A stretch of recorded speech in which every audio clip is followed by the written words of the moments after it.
Right now on the screen, you are looking at a Bayonet Frog patch. This is one of the most iconic and rare items in all of CS2, and over the past couple years, it has been one of the best, if not quite literally the best investment in all of the Counter-Strike 2 markets. I am Germ, a CS2 investor, cash trader, and collector, and in this video today, I'm going to be talking about why I am buying patches very actively right now, including this Bayonet Frog patch right here, and many others, and why I think they are going to continue to be really good investment over the next couple of years. But first, just want to mention real quick, if you are looking to sell any of your CS2 items and turn them into cold hard cash or crypto or any other payment method, you should definitely hit me up over on Twitter. It's going to be the first link in the description below. I'm buying pretty much anything and everything for the right price. If you're looking to cash out whatever you have, whether it be patches, agents, guns, knives, gloves, capsules, cases, we can, we're willing to buy anything for the right price. And of course, by selling to me, you're helping support me, my channel, and my content. So I'd appreciate that a ton. With that being said, let's get right into this today.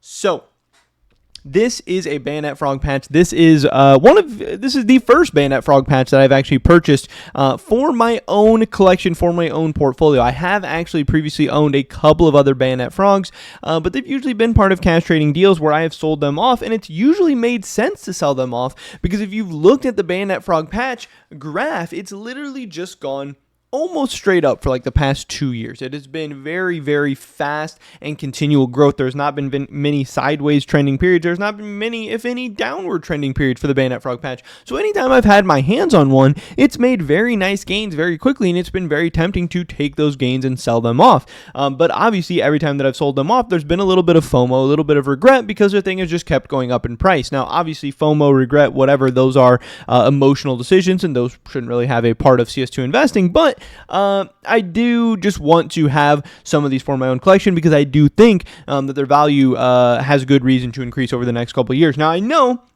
that a very common critique of patches, specifically the Bayonet Frog patch right now, which is, it's really crazy. There are, this is the lowest listed one of these on the Steam market right now is $784. The lowest you can find on third-party marketplaces is like 660, 700, somewhere in that range.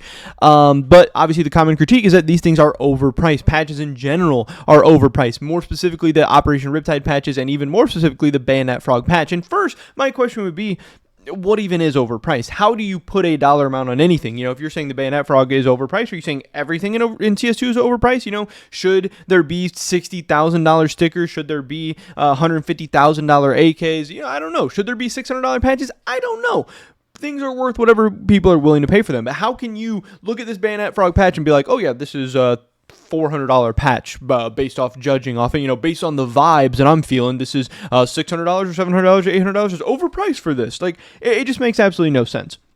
These things are going to be worth what people are willing to pay for them, and right now it is a very hefty price, and ultimately at the end of the day, price is going to be supply and demand. Now, I know a lot of people out there are going to say, hey, patches don't have that great of demand. Patches are a very, very niche item, and that's fine. I can get on board with that. Patches are more of a niche item, sure, than, say, gloves or knives or AKs or whatever. That's totally fine, but also, the supply of these things is much lower than many of those items out there. These things are also not actively dropping, so these things, the supply of them is already low, even if you're arguing the demand is low, and the supply is going down all the time because they are being applied. If you look around Twitter or a lot of the patch and agent communities, there are actually people out there applying Bayonet Frogs and all the other patches onto agents right now. There are also some being locked away in inventories to not be touched for a long time. There's also some being lost to inactive accounts or banned accounts or whatever. So again, these things are not actively being dropped. There's no way to get them. The supply is going down all the time. For example, there is only 9 of these listed on the Steam community market right now, and only 2 of them are listed for under $1,000. There's one for $784, one for $798, and then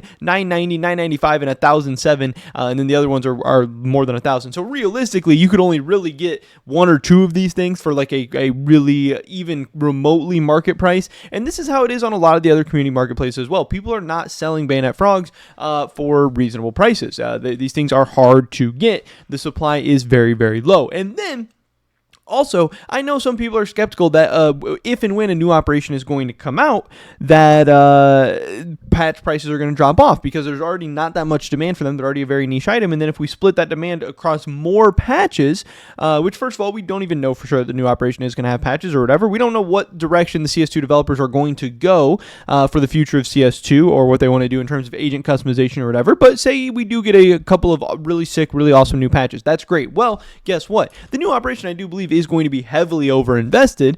So there's going to be a ton new patches out there, and that could hurt the demand on patches like the Bayonet Frog and some of these other patches a lot. But also at the same time, these patches are still going to be rare. They're still going to be low supply, and I still think that will help their price appreciation over time. And then you also have the fact that new agents will also be coming out in this hypothetical new CS2 operation. And that is going to lead to new agent crafts. That's going to lead to new Bayonet Frog crafts because there's going to be high demand, especially if a new really cool agent comes out or a couple really cool agents come out. People are going to want to throw Bayonet Frogs and all the Operation Riptide patches on these new agents because that's just how things go. Again, if we get new skins, that's going to increase craftability for skins and stickers. And if we get new agents, that's going to increase craftability for patches. And again, we already don't have that many Bayonet Frogs in existence, period. And if we get a lot more of them applied, then that's going to hurt the supply even more. And that same goes for all the Operation Riptide patches and all the patches in general in the game that are rare-ish or, rare enough or whatever. Obviously, we're not talking about items that have no kind of rare ability at all or whatever you want to say the word is. So yeah, I think that's just a couple of reasons why I am definitely excited about these things going forward. Also, the other thing you have to consider is that we don't even know when we're going to be getting an operation. Obviously, we thought we would have been getting an operation already, but the fact that we still haven't, we're just going to kind of keep pushing this thing back and back and back. Obviously, CS2 devs, or not CS2 devs, but Valve devs are very actively working on Deadlock right now. We have the Shanghai Major coming up. Who knows if and when an operation is going to come out? So people have been panicking and worrying about a hypothetical operation, hypothetical new patches for quite some time, and obviously that hasn't even happened. So, yeah, I did pick up this Bayonet Frog for my collection. I'm not really sure what price I even paid for that one specifically, but I've been buying a ton of patches as well. I also have been picking up some patched agents. I did pick up this Sir Bloody Daryl Royale with this Bayonet Frog on his shoulder. I think I have 2 other Bayonet Frog agents in my collection, but then you can see here, I'm picking up other patches as well. If I find patches for around market price or even below market price, or people, looking to sell them for cash or whatever, I have been buying them and throwing them into my own portfolio and own collection. And I think I'm going to be holding these for the foreseeable future. Again, over the last year or two, all of these Operation Riptide patches are up multiple hundred of percents, and I like riding the wave. I like riding the trend. If something is trending in an upward direction, I want to go with the current. I want to continue to ride that thing up, and yeah, things are going to cool off eventually, or maybe they'll crash down or whatever. Who knows? We'll have to wait and see. I know another critique that I have been getting commonly, and I got even on my last video, again, I picked up a couple Dead Men patches as well, is people saying, hey, you're just buying at all-time highs. You're FOMOing in. You're an absolute idiot. And my response to that is that argument in and of itself makes absolutely no sense because, again, if you look at items and markets anywhere, whether it be stocks or crypto or CS2 items, whatever, anything that generally goes up is almost always going to be at an all-time high or is statistically going to be at an all-time high more likely than not. Take a look at any CS2 item. Take a look at the best knives. Take a look at the best guns. Take a look at the best agents. Look at, like I said, look at Bitcoin. Look at Apple stock or the S&P 500 or whatever. These things have generally been on a upward graph. So if you picked any random day in history, those things would have been at an all-time high. And even if you had invested at those all-time highs, you would have done amazingly. And if you would have stayed out of those investments because they were at all-time highs and you were scared to invest at all-time highs, which is just ridiculous, makes absolutely no sense. Something can be at an all-time high and be undervalued.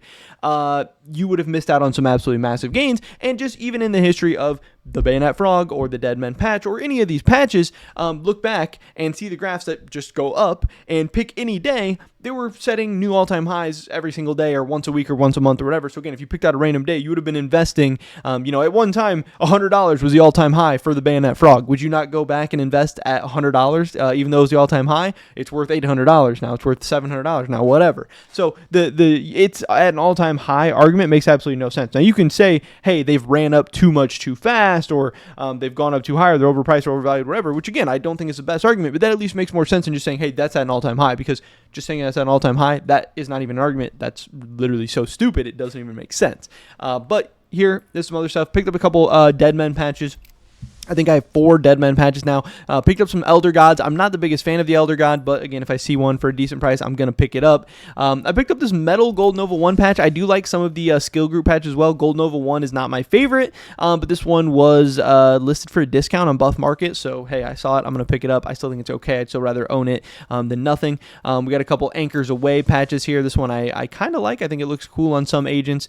We have a couple Abandoned Hopes as well. Again, all these patches are extremely rare. All these patches are extremely low quantity, whether it be on the Steam Marketplace or Float or Buff 163 or Buff Market or whatever. There's never a ton of any of these listed, especially for reasonable prices. It's hard to find them even for market price. So if I'm finding them for market price or especially below market price, I've been trying to snatch up anything I can. I set aside just some of my money to just really focus on buying patches for the last month or so. I got a couple Death from Below, which is really cool. I actually like those a lot. I got a couple Giant Squids. I just recently won this auction for a Deadman patch. Picked this up for $88. My very first Deadman patch I picked up for $45, which is crazy because that's literally like almost doubled or pretty much doubled in less than a year. So that's been a nice pickup. A couple more Death from Below up here, a couple more Abandoned Hopes. Here's that second Bayonet Frog that I did pick up. I have 2 Bayonet Frogs in my collection right now. One I believe I bought from a cash trade, and then this one I just recently bought from CS Float. Now that CS Float is actually selling patches, I think I picked this one up for about $650, which is right around market price, maybe even a little bit below market price, whatever. But